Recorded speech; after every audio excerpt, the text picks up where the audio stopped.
Hey y'all, welcome back. It's me, your girl, BrittReacts, and today we are reacting to Michael Shea, I believe. Shea. I don't want to sound rhymes with bassist, but ... Let's see what he has to say. The struggle is real, y'all. You know, I have to always watch what I'm saying because here on the Ube of Two, there are a lot of rules to be followed. This is beautiful. It's a very diverse group of white people here. I went to Egypt, and Egypt was weird. Like, I was scared to go, and when I got there, I was nervous because everybody there was in full Muslim garb, and they was in turbans and wrapped, and I was nervous. They treated me beautifully. I actually liked the religion. I would have converted if it wasn't for their politics on titties and bacon. That was such a random start to a stand-up show. Like, he went from saying what a diverse group of white people, which actually the funniest thing is that this clip right here, I only see two white people. I see some brown people. I see a black lady. Like, I see maybe someone who's like South Asian. Like, it's like, but I get the joke, and I think it was funny. It's so interesting that he just brought up Egypt. I had a friend that went to Egypt recently, and she was saying like what she imagined Egypt to look like. I guess what you see on TV and, you know, just what you learn. You think of the pyramids and the desert. But she said there was so much poverty in the streets. Like, the traffic was so jammed packed. Like, she really said like it was hard to enjoy sometimes. So I don't know. That's where my mind went when he brought up Egypt. But I think that joke about bacon and tatas is also funny. He's like, I could be Muslim, but I got a problem with these two things, and that they're gonna have a problem with me. If it wasn't for their politics on titties and bacon. Bacon? Well, especially the bacon part. That really bugged me. Why does he say bacon so aggressively? No bacon. You can't even eat bacon in private. Bacon. Like I would have. I wasn't gonna show up. I would have ate it alone in my hotel room and not told anybody. I would have wore one of the sheets and nibbled it under the flap. You know, some people won't try bacon for religious reasons. I won't try religions for bacon reasons. I'm not religious, but I believe in God. I just don't like to bother him. I only ask God tough questions, like, why are we here? And how are we going to get rid of this baby? It's never in. Oh! Okay, I do recognize him from two things. No, just one thing. I was going to say two things. I think I'm definitely mixing him up with the guy who does the Jay-Z impression, the really good Jay-Z impression. That's me mixing up two black men that don't look alike. But he's from SNL. I recognize him from some of the SNL skits that I have reacted to. I never knew his name. He's funny. He's got a good stand-up rhythm. The beats, you know, the rollout of the jokes is funny. The nibbling under the sheet with the bacon was funny. Asking God the hard questions is crazy what he just said. Tough questions, like, why are we here? How are we going to get rid of this baby? That's awful.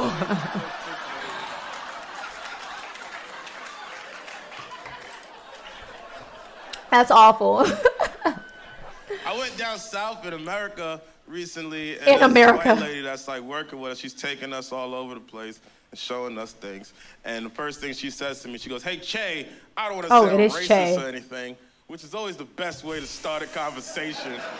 That's never how you want to start a conversation. Anyone that says like, I'm not trying to cause any trouble, but I'm not trying to be rude, but I'm not trying to start anything, but you know what I mean? It's like, but I am. But you are. It is the exact opposite of what they're saying they're not trying to do. It's a fact. We've all done it. We're all guilty of it. And we also all been like on the receiving end of the, you know, it's like you go to Thanksgiving and your grandma's like, I'm not trying to be rude, but when are you going to show up with a man? I don't want to sound racist or anything, which is always the best way to start a conversation. I don't want to sound racist or anything. You've got to try this chicken restaurant down the block. It's amazing. Like, why would that be racist? She's like, well, you know, because you're black and you like chicken a lot. Which is weird. That's one of those stereotypes that's like true. And black people, we really don't know how to respond to it. Right. It's uncomfortable. And I don't know why we're hiding. What's wrong with liking chicken? chicken? Is that strange? Is chicken an odd thing? Are we the only ones? Let's just say, for instance, just for argument's sake, that black people love chicken more than any other race on the planet. You got us. You figured it out. You cracked the fuck Right. It's like, if that's the worst of it, if that's the worst stereotype, we'll take it. I definitely don't think, I get why people tread lightly with things like that. But I agree with him. It's like, but no way, it's actually true, because chicken is divine.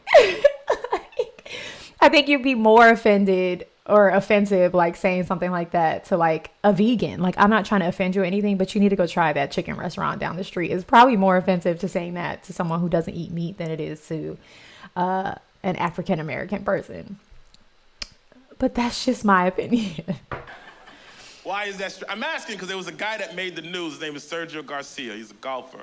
And he told Tiger Woods, he said, I'm going to make Tiger Woods some fried chicken at my house. And the whole country said, that's racist. And I'm like, is it? What kind of thoughtful-ass racist finds out your favorite food And offers to make it for you. and then threatens to make it for you? That's damn near hospitable. Facts. I live in New York City, so I don't know how people could be racist. Diversity is what makes things special. I love it. I love cultures. You can't hate me. You need me. I'm black. I make shit cool. There you go. And we need white people because you make shit safe. And we all need Asian people because they make shit affordable. These are all stereotypes that I'm not sure if anyone would disagree with. Like, are they true to every person in these categories? No, but maybe overwhelmingly so. Who am I to say?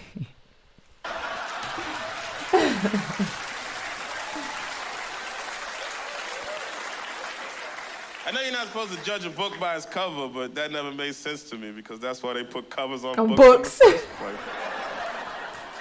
It's the whole purpose of a cover. It's the whole purpose of a cover.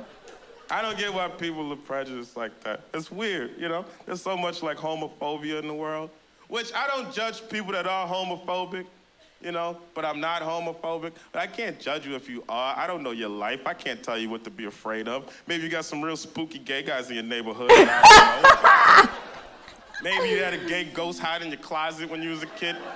And he jump out. I actually love this this kind of analogy to like poke fun at people who are actually like homophobic. It's like, what are you afraid of? Like, just simply someone being different from you. And I don't know how many people are actually afraid, more as they are like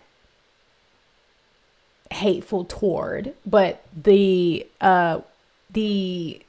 word at the end of phobic is a fear of, right? So I think this is a really funny analogy to kind of poke fun at the people who identify as homophobic, which I'm not sure anyone would admit. I don't know, maybe they would, maybe like admit like I am homophobic versus like, no, I just don't da. But again, I love when people can put something in perspective and show how silly it is, because like, you don't have to agree with someone's lifestyle. Like, why does it bother you so much? Just go the other way. Just remove yourself from the situation. So yeah, I think making homophobia sound silly, I appreciate. I think it's really funny. As someone who is team do whatever you want, you know what I mean? As long as you're not hurting anybody. Maybe you had a gay ghost hide in your closet when you was a kid, and he jump out and hiss at you. I don't know what you went through. Hiss at you? I just know that it's weird if I go to a gay neighborhood and I tell my friends, they always say the same thing. Hey, be careful over there. It's Right. Gay. Like I'm gonna catch it. You can't catch gay by going to a gay neighborhood. That's ridiculous. You can only catch gay in jail. I think people...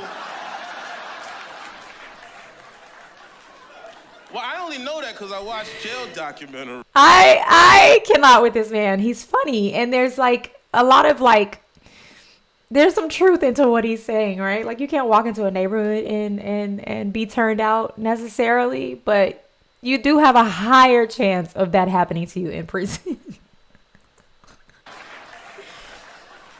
Everyone needs love. I know that because I watch jail documentaries. And there's always a guy on there that's been sentenced to like 20 years, 5 years, right. has sex with other dudes. He's I've lonely. Seen guys go 5 years without pussy before. I've been to high school. 5 years of high school. I never heard nobody say, yo, you didn't get a date to prom either? Let's go fuck Philip. He's in the showers, let's stab him. It's not... Oh! That doesn't seem fair to Philip. Doesn't seem fair to Philip. I'm for equal rights. And I think it's weird that I have to say that. I think it's a weird thing that that's a stance you can have, where you could say, I think everybody should have the same rights as everybody else. Right. And someone else is like, nah, I disagree. Right. I beg to differ, my friend. I don't know what people are afraid of. What are you afraid of with gay marriage? What do you think's gonna happen? It's a weird thing. I heard this one dude, he's like, come on, man. You can't let gay people get married. This is actually funny. I actually love his point of view and his ability. I think this is a think piece a little bit. Like it makes you think. I think as a Christian, I understand why people have an issue with gay marriage, just as far as feeling like the sanctity of marriage or what God created marriage to be is being changed. And, you know, people fear change.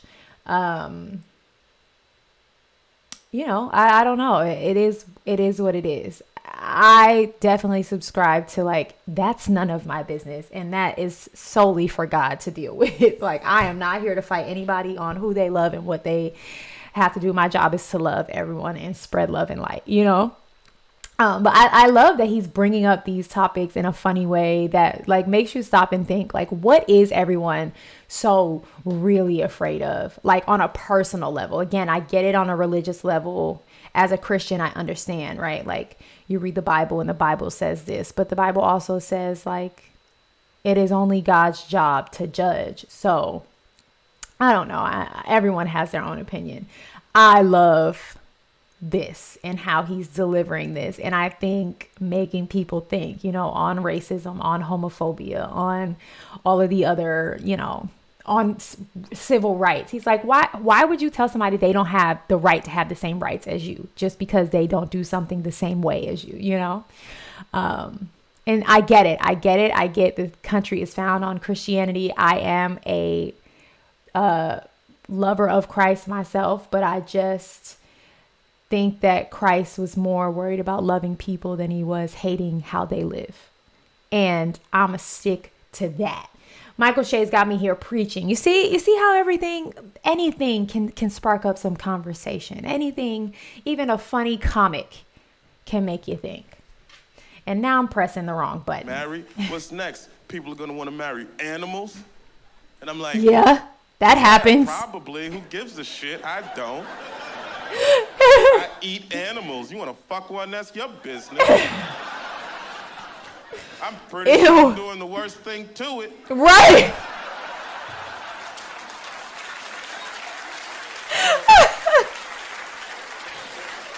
Funny. No? Funny.